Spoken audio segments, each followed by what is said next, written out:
ආයිබෝවන් අද මම හැදුවේ රසයෙන් ගුණයෙන් සපිරි මසාලා තේ එකක්. ඔන්න බලන්න මම ඒක හදන හැටි.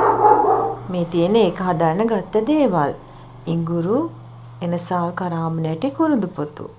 මුලින්ම මම භාජනයක් ලිපේ තියලා ඒකට තේ කොළ තේ හැඳි දෙකක් එකතු කරනවා. ඊළඟට අර සේරම කුළුබඩු ටික එකතු කරන්න ඕනි. මේ වෙලාවෙදී ඉඟුරු මම හොඳට තලාගෙන අරන් තියෙන්නේ. එනසාලුත් ඒ වගේ. මේ ටික මේ විදිහට දාලා මේකට මම වතුර කෝප්ප 2මාරක් විතර එකතු කරනවා.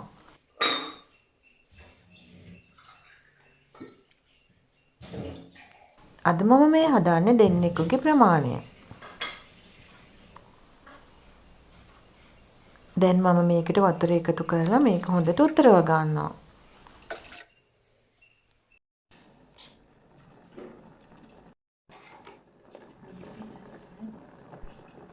මේක හදන්න මම අද ගත්තේ ගෙදර තියෙන කිරිපිටි දිය කරලා.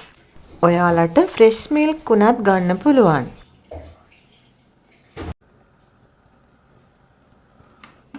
ඔන්න දැන් මේක හොඳට උතරනකොට ලිප ඔෆ් කර ගන්නවා.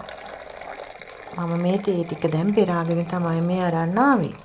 ඔයාලත් මේ විදිහට මසාලා තේ එකක් හදලා බොන්න. මේක හරිම ගුණයි. සෙම් රෝග තියෙන අයට ගොඩාක් සුදුසුයි.